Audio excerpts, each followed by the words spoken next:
Hello everyone. सो अब आया science का केमिस्ट्री का दूसरा चैप्टर एसिड एंड बेसिस। ठीक है, जिसमें हम सॉल्ट के बारे में भी पढ़ेंगे। इंट्रोडक्शन में क्या है, पहले हम पढ़ते हैं कि what is the meaning of acid. Acid are sour in taste, खट्टा लगता है, ओके ना। Changes the blue colour of blue litmus. अगर तुम एक ब्लू लिटमस पेपर को एसिड में डाल दोगे, सोचो कि लिटमस पेपर लिए, उसके ऊपर थोड़ा नींबू निचोड़ दिए, you will find when you will squeeze the lemon, you will find the drop of lemon fall on the blue litmus, that portion will convert into red. अगर ब्लू लिटमस रेड में convert हो रहा है तो मालूम पड़ा कि जो ड्रॉप डला that is acidic in nature. PH के बारे में पढ़ेंगे, ठीक है। कॉमन एग्जांपल्स है साइट्रिक एसिड, लैक्टिक एसिड होता है, टेट्राटिक एसिड हो गया, बहुत सारे हैं। फिर आया bases, bitter in taste and soapy to touch. जैसे सोप को टच करने से हाथ से वो निकल जाता है, ठीक है, feels like jelly. Changes the blue colour of red litmus to blue, that means if you will put a base, okay, any kind of base on a red litmus, you will find that red litmus is converted into blue. Common example washing soda and baking soda, जो detergent से use करते हैं, ठीक है। Then indicators and their colour changes. Sample solution है acid. अब तुमको पूछा जाएगा कि ये सैंपल सॉल्यूशन एसिड है कि बेस है। अगर तुम इस सैंपल सॉल्यूशन को लिटमस पेपर के ऊपर डालोगे तो तुम्हारा ब्लू लिटमस कन्वर्ट हो जाएगा रेड में।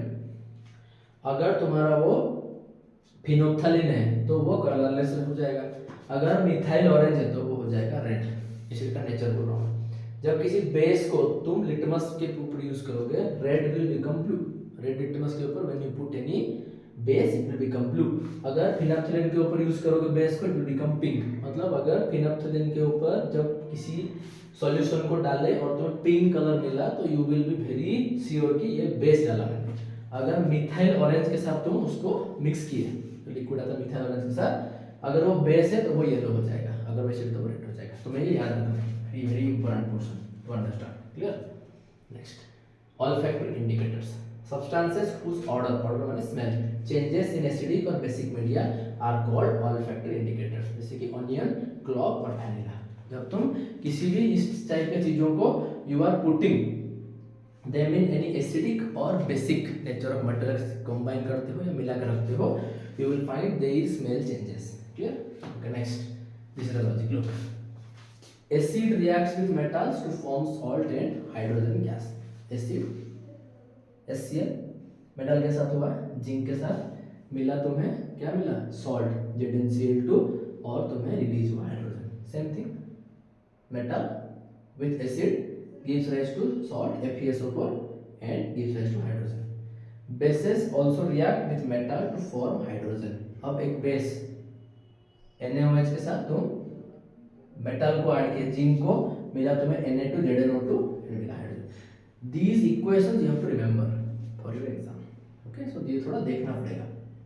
Then अब तुम क्या हुआ, देखो एक स्टैंड है, उसमें एक ट्यूब लगाए हैं हम लोग, उसमें हम लोग क्या किए, diluted sulphuric acid, diluted H2SO4 हम डाले, उसमें कुछ जिंक ग्रैन्यूल्स डाल दिए, छोटे छोटे जिंक के टुकड़े। अब हम देखें कि वहां से एक साउंड हुआ कुछ एंड वहां से गैस रिलीज होना शुरू हुआ। ये डिलीवरी ट्यूब है, उसको रख दो सोप सॉल्यूशन के अंदर। सोप सॉल्यूशन से बेस, जब उस बेस से निकलेगा, जो क्या निकलेंगे, जो बेस से निकलेंगे वो लोग, when they will come out with hydrogen. तो जब वो हाइड्रोजन बबल्स निकलेंगे, those soap bubble are now containing the hydrogen.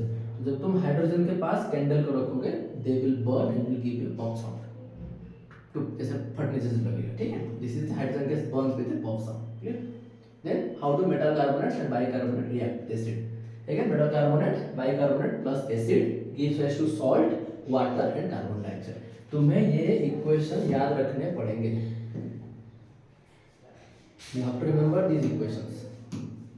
Equation याद रखना, जैसे कि ये हो गया metal carbonate with acid gives rise to a salt, water and carbon dioxide. These two are very important equations to remember. Understand this part. Okay, this experiment is not required to discuss. Next, detection of carbon dioxide. Carbon dioxide turns lime water milky due to the formation of calcium carbonate. CaOH2 एक क्यों लिखा है, जैसे मैं बोला था first chapter में, aqueous solution, उसके साथ तुम गैस को ऐड किए, तुमको मिला CaCO3। Is it not? Calcium bicarbonate तुम्हें मिला which is in the solid form and you are getting the water in the output side. Same equation यहाँ पर बहुत equation, so I am not going to them completely. How do acid and bases react with each other? Acid and bases react with each other to form salt and water. This reaction is called neutralization reaction. This is what you need to remember. This is what you need to remember very carefully. This one is very important to remember. What do you mean by neutralization reaction? Give an example of it. You have to give any example. Clear? General equation क्या है इसका? तुमको क्या जाकर तुम पूछेगा कि what do you mean neutralisation reaction, represent them with general equation. तो तुम न्यूट्रल रिएक्शन क्या है लिखोगे, एग्जांपल एक या दो दोगे, उसके बाद इसको लिखोगे जनरल इक्वेशन क्या है, then you will get marks. Clear? Okay. Next, reaction of metallic oxide with acids. देखोगे कभी कभी घर में हम बोलते हैं कि अगर तुम्हारे पास कोई एक मेटालिक वेसल है, उसको थोड़ा तुम रब कर लो सॉल्ट और वाटर के साथ, मतलब किसी पानी, थोड़े से पानी में सॉल्ट मिलाओ, उसको थोड़ा रब करो और उसको भी धो दो, तुम देखोगे it will become more cleaner. तो वहां पर क्या होता है, जब हम किसी मेटल ऑक्साइड को एसिड के साथ मिलाते हैं, we always get the salt and water. That's why do we use turmeric, lemon etcetera to clean metal vessels. Very important to mark question. तो तुम्हें वहां पे ऐसा नहीं लिखना है कि घर में तो बोल दिए तो हम तो करते हैं, हमें कहाँ मालूम, वो ऐसा नहीं होता साइंस में. ठीक है, यू हैव टू से, तुम्हें ये लिखना पड़ेगा. So metal oxides are basic in nature. ठीक है. Reaction of non metallic oxides with base. देखो ये हो गया non metallic oxides with base. You are going to get the salt and water again. So this reaction shows that non metallic oxides are acidic in nature. जैसे कि ये मिला तुम्हें, metal oxides are basic, non metal are always acidic. Clear? Okay. Then what do all acids have in common? All acids produce hydrogen ion. सब hydrogen ion produce करते हैं और hydronium ion, that means H+ और H3O+ in the presence of water. Very important part to remember. Clear? HCl plus H2 gives rise to Cl- plus a hydronium ion H3O+. H+ or H3O+ is responsible for the electric conductivity. Very important one more question. Electrical conductivity के लिए what solution is responsible, इधर it is your hydrogen ion और hydronium ion. Very important one more question. Some substances do not form H+ ion in aqueous solution even though element hydrogen is present in the compound. They are not acids. Example glucose and alcohol etc. Clear? This is very important part. Then what have all bases in common? Basis में क्या है, common मतलब यहाँ पर hydrogen ion निकलेगा या फिर hydrogen निकलेगा. जैसे वहां पर निकल रहा था तुम्हारा H+ एंड H3O+ जैसे निकल रहा था, सेम यहाँ पर बेस में you will always get OH- and your W. Clear? तो NaOH in aqueous gives us OH- in aqueous plus Na+ in aqueous. Hydroxide ion is responsible for the electrical conductivity of basic solutions. H+ is the reason why there is electric conductivity. Hydroxide is the reason why the electric conductivity. Clear? ये dilution of acids. अब देखो इसको थोड़ा अच्छे से देखो. कभी भी एसिड में पानी को मत मिला देना, it will burst the container. ठीक है? You have to very careful that acid should be mixed with water. Acid must be slowly, ऐसा नहीं कि वाटर है इसमें डायरेक्टली डाल दिए, suddenly there will be release of energy and will burst the container, जिससे you can be injured. So acid must be slowly added to water since dilution is exothermic. जैसे हम बोले एक्सोथर्मिक क्या होता है, एनर्जी रिलीज होगा, तुम छोड़ोगे. अब एक क्या है तुम्हारा एसिड है, उसमें पानी डायरेक्टली डाल दिया सडनली, तो सडनली वो रिलीज करेगा. That's you have to add slowly so that even release हो रहा है थोड़ा हीट तो होगा, तुम कंटिन्यू छोड़ोगे ना तो थोड़ा हीट लगेगा, तुम गर्म लगेगा थोड़ा, पर धीरे धीरे तुम छोड़ते हो ना, that time you will find it more safer. Mixing an acid or base with water decreases the concentration of ions per unit volume. जिसे हम diluted solution बोलते हैं. और अगर diluted नहीं है, पानी नहीं मिला है, that is called as the concentrated solution. ठीक है, which is more harmful. Then आ गया pH scale. ये बहुत important क्वेश्चन है. pH डिफाइन करता है कि कौन सा ऑब्जेक्ट या फिर कौन सा सब्सटेंस एसिडिक है, कौन सा बेसिक है, कौन सा न्यूट्रल है. वो डिफाइन करे कि pH जब 7 होगा, 7 of a material, that is called the neutral one. Best example is pure water. फिर जब तुम्हारा कम होता गया, देखो milk, black coffee, tomato juice, Apple juice, lemon juice and gastric acid, digestive acid. जितना कम होगा उतना एसिडिक बनेगा, जितना ज़्यादा होगा उतना बनेगा बेस। तो तुम्हें याद रखना है कि pH equal to 7 is neutral. ठीक है, तुम्हें क्या याद रखना है, तुम्हें यहाँ याद रखना है कि pH जो तुम्हारा रहता है, ठीक है, pH equal to 7 is neutral. Neutral माने no acidic no base. pH is greater than 7 is base, then pH is less than 7 is acidic। Very important short question. तुम्हें एग्जांपल दे दिया होगा कि हैंड सोप क्या है, तो उसका pH है 10 रेंज में आता है, जैसे बेस। अब दे दिया होगा तुम्हें एप्पल जूस क्या है, इसका आता है रेंज में 3 के रेंज में आता है, तो it is of acidic, so that you have to write very carefully. Then importance of pH in everyday life. Our body pH is 7 to 7.8, माने हम 7 न्यूट्रल में भी मेंटेन करते हैं, more than that also, lesser than that is acidic for us. Rain water has pH less than 5% is acid rain. एक very important question, plants need a specific pH for the growth, so we need to check the soil pH। ये तो खाते हो सब लोग, acid हुआ hotel में खा लिए, ऑयली फूड खा लिए, टेस्टी लग रहा है तो बहुत कुछ खा लिए, तो बॉडी डाइजेस्ट नहीं कर पाता। या फिर कभी कभी जब हम खाली पेट रहते हैं, पानी नहीं पीते हैं मॉर्निंग में, तो क्या होता है, the digestive process will always goes on giving the acid. अब वो एसिड दे रहा है, एसिड दे रहा है, डाइजेशन के लिए कुछ है ही नहीं, तो क्या होगा, it will start to burn the skin. Inside का जो रहता है ना लेयर स्टोमक का, वो बर्न होना शुरू होता है, तो उससे हमें this we are getting the feeling of this acidic part.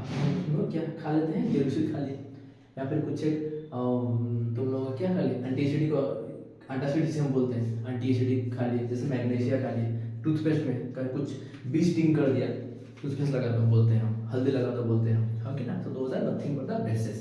देखो ये लिखा होगा, ठीक है, पी या इंजर कर दिया तो हम टूथपेस्ट में लगा देते हैं, तो टूथपेस्ट से बेसिक नेचर। फिर आया इसमें विनेगर में होता है एसिटिक एसिड, ऑरेंज में साइट्रिक। तुम्हें याद रखना पड़ेगा कि कौन से में कौन सा एसिड होता है। ऑरेंज में साइट्रिक एसिड, टमारिन में नाइट्रिक एसिड, टमाटो में ऑक्सैलिक एसिड, सोर मिल्क में लैक्टिक एसिड, लेमन में साइट्रिक एसिड, एंड स्टिंग और नेटल स्टिंग में तुम लोगों का होता है methanoic acid. Very important short question to remember, clear. Then pH of salts, look, अगर तुम किसी स्ट्रॉन्ग एसिड को स्ट्रॉन्ग बेस के साथ मिलाओगे तो तुम्हें मिलेगा neutral salt. NaOH strong base, HCl strong acid, मिला तुम्हें एक salt NaCl which is neutral with water. अगर एसिड स्ट्रॉन्ग है, बेस वीक है, तो तुम्हें सॉल्ट मिलेगा एसिडिक। एसिड स्ट्रॉन्ग है HCl, NH4OH वीक है, तुम्हें मिला NH4Cl जो कि तुम्हारा एसिडिक नेचर का सॉल्ट होता है। Weak acid when combined with strong base you get a basic salt. Weak acid CH3COH when combined with a strong base you will get CH3CONA which is basic in nature property। सब में तो water निकलना ही निकलना है। फिर weak acid weak base will be neutral, strong neutral, weak neutral, strong weak acidic, weak strong basic। तुमको ये याद रखना। This table is very important to represent the pH nature of salts। Okay, then this is not required। This is not required. Okay, this one. Okay, this one is there is a concept of chloralkali. Can be one important short question for you people. So I am just trying to say it. What is the meaning of this? This is called chloralkali. When electricity is passed through brine, aqueous solution of sodium chloride (NaCl) का aqueous solution, chlorine is formed at cathode and hydrogen is formed at anode. NaOH is formed near cathode. This process is known as chloralkali process। देखो NaCl mixed with water gives us to NaOH, H2 and Cl। This is the system, H2 and Cl2 and you are getting NaOH। कहाँ से निकला? Salt को जब तुम पानी में मिलाते हो, when you are putting salt in water, you are always getting this H2, Cl2 and NaOH। Okay, this process is called chloralkali। Very important 2 mark question। ठीक है। Next, bleaching powder we are getting COH plus Cl2 gives us to CaOCl2 plus H2O। उसका use क्या क्या है? For bleaching cotton, for lime, for wood pulp, an oxidising agent and for disinfecting. Then baking soda preparation NaCl when added with water and with NH3 and with carbon dioxide you will get NH4Cl plus NaS। तो तुम लोगों का काम है कि यहाँ पर तुम्हें इक्वेशंस को याद रखना है। If you will not remember equations, तो वैसा है कि तुमको तो गाड़ी चलाना आता है लेकिन तुमको गियर शिफ्टिंग नहीं आता, दैट इज तो उसमें कुछ फायदा है नहीं। On heating it produces large amount of carbon dioxide. अब उसको तुमको हीट किए तो वो क्या प्रोड्यूस किया, it is producing a huge amount of carbon dioxide. Making of baking powder, जो होता है ना बेकिंग सोडा, ईस्ट जिसे हम बोलते हैं, uses of baking soda. And washing soda, sodium carbonate, decahydrate. Preparation, recrystallization of sodium carbonate Na2CO3 10H2O, huge amount of water added, you will get Na2CO3 10H2O. In the manufacture of glass, cement, soap, borax, cleaning agent for removing permanent hardness of water, जिसे हम heavy water बोलते हैं, ठीक है। Are the crystals of salts really dry? Copper sulfate CuSO4 solution crystal can you will take seems to be dry, contain water of crystallization. On heating, water is removed and it turns white. जब तुम CuSO4 added with the 5 particles of your 5 molecules of water है and you are going to dry it, मतलब उसको गर्म करोगे तो you will find always the white color of CuSO4. तो हो गया plaster of Paris, very important part. Plaster of Paris CaSO4 half H2O और CaSO4 2 H2O, इसे लिखो। Basically try to write this. This is more logical to write. This one CaSO4 2 and H2O, जिसे हम बोलते हैं जिप्सम, वेरी इंपॉर्टेंट। उसका use, उसका molecular formula, ठीक है। कहाँ यूज करते, टूट गया हाथ पे टूट गया तो वी यूज इट। दांत का जो बनाते हैं, जो this when you put this artificial teeth, then also we are using this plaster of Paris. This is the third chapter we will go for. After this, the completion of acid and bases is over. Go through them properly. Remember the equations and be so much okay. Do not need to be nervous. We will come with the next chapter. Okay, thank you.